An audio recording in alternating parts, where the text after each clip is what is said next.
기도하시겠습니다. 내가 복음을 부끄러워하지 아니하노니 이 복음은 모든 믿는 자에게 구원을 주시는 하나님의 능력이 됨이라. 거룩하신 하나님 주여 정관에 감사합니다. 이 시간에 하나님의 은혜를 저희들에게 베풀어 주셔서 온전하여 거룩하게 하시고 주의 뜻과 복음의 은혜가 삶에 가득하게 하옵소서. 오늘도 도우시고 함께 해주옵소서. 예수님의 이름으로 기도합니다. 아멘. 찬송가 401장 2절 찬송 드리겠습니다.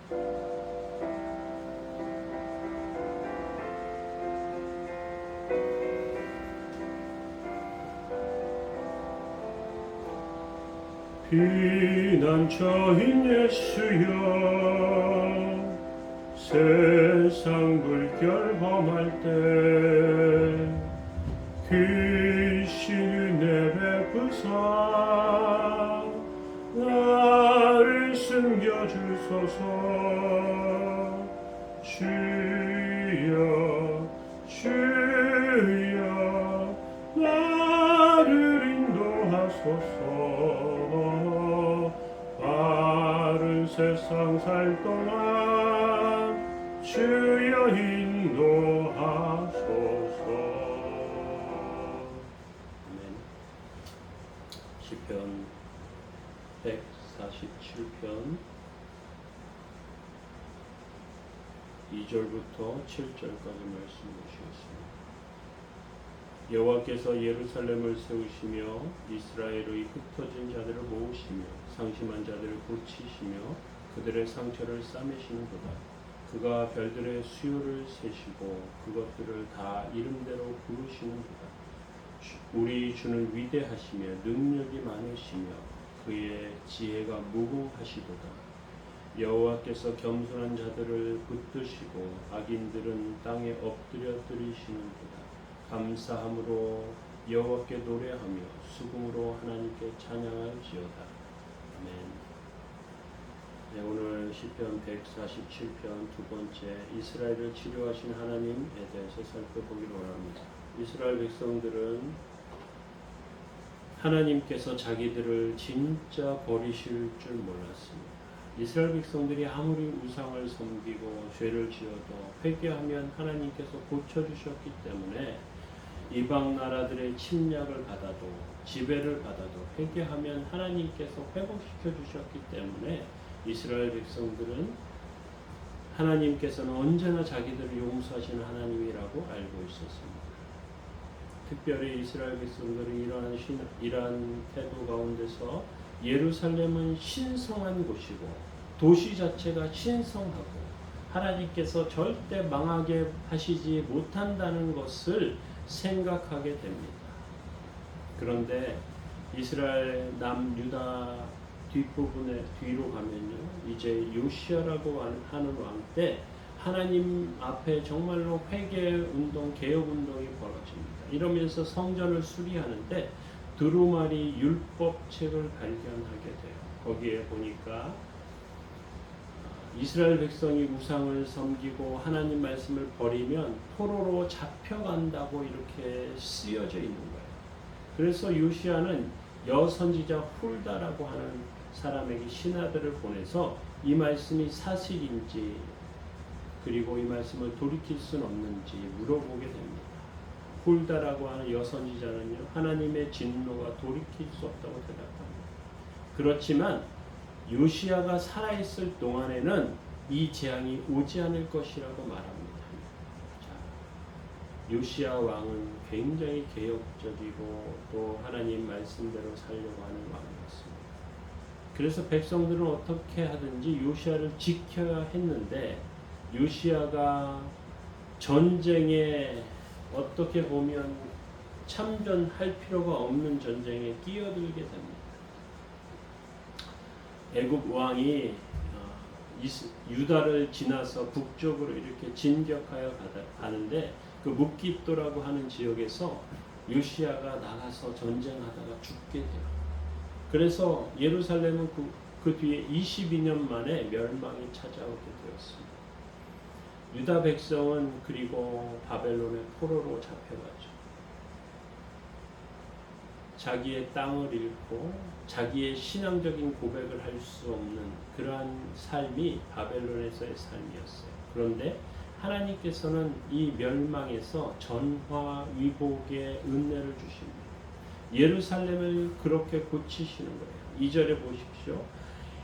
여호와께서 예루살렘을 세우시며 이스라엘의 흩어진 자들을 모으시며, 이렇게 말씀합니다. 여호와께서 이스라엘 세우신다는 것은 유다 백성이 신앙적으로 회복된다는 말씀입니다.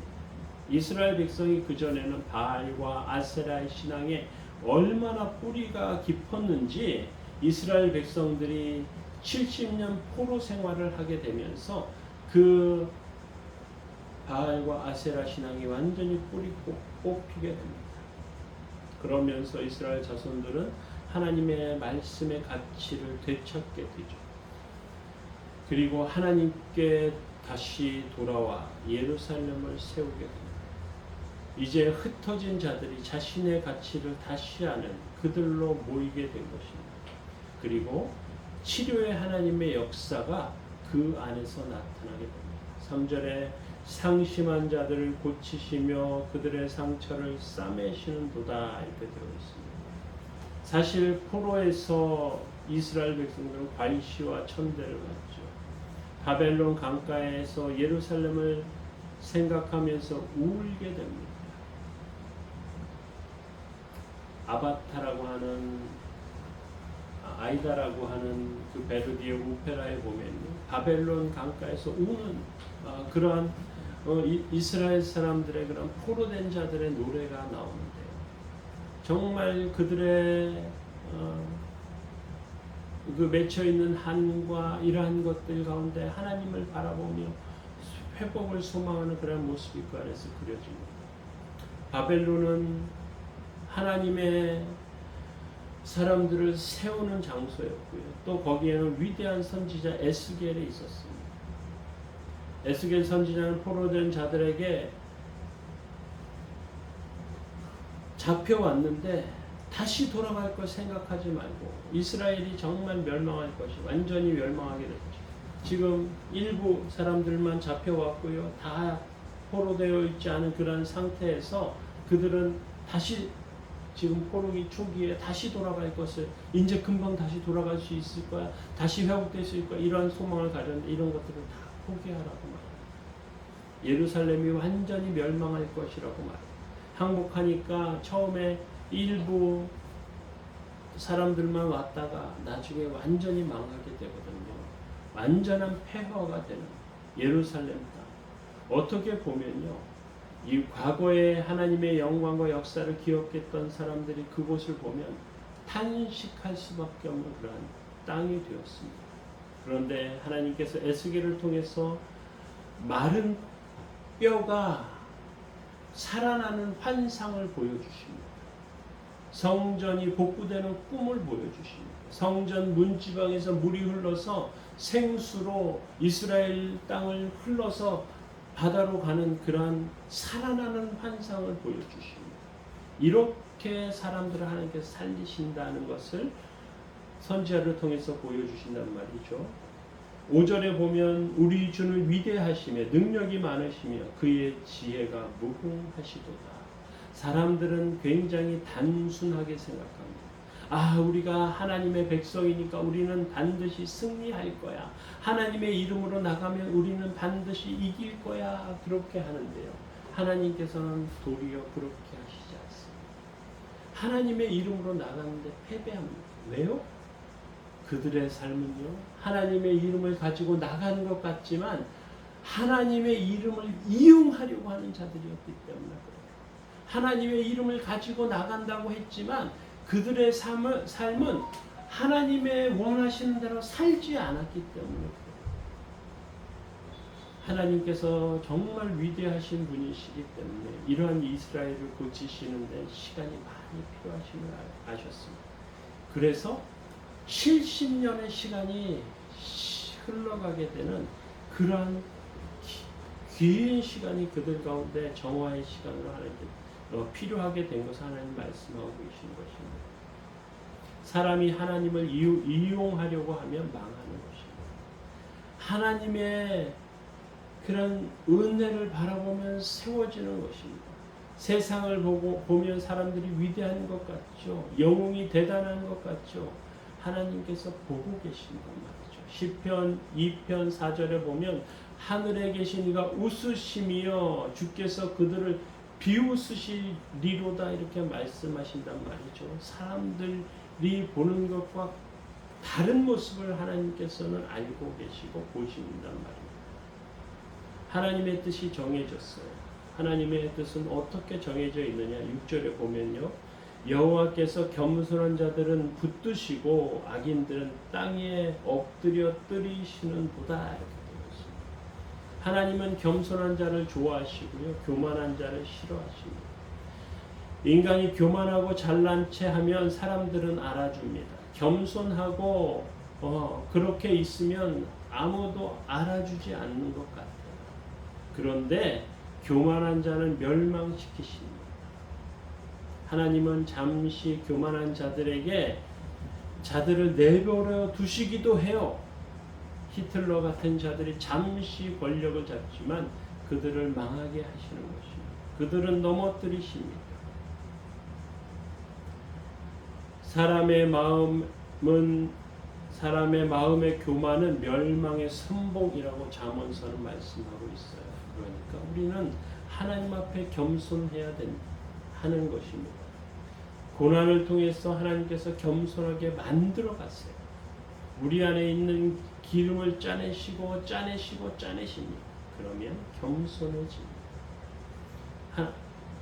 그렇게 겸손하게 된 사람들은 세상 사람들의 영광과 역사를 부러워하면 안 됩니다. 누가복음 14장 11절에 예수님께서는 무릇 자기를 높이는 자는 낮아지고 자기를 낮추는 자는 높아지리라 말씀하시는 것을 우린 기억해야 합니다. 세상에서 최고인 사람이 꼴등이 되는 세상. 높아지려고 할 필요가 없고 겸손한 자를 붙드시는 그 하나님의 은혜가 우리 안에 있다는 것을 우린 기억하면서 써야 하는 것입니다.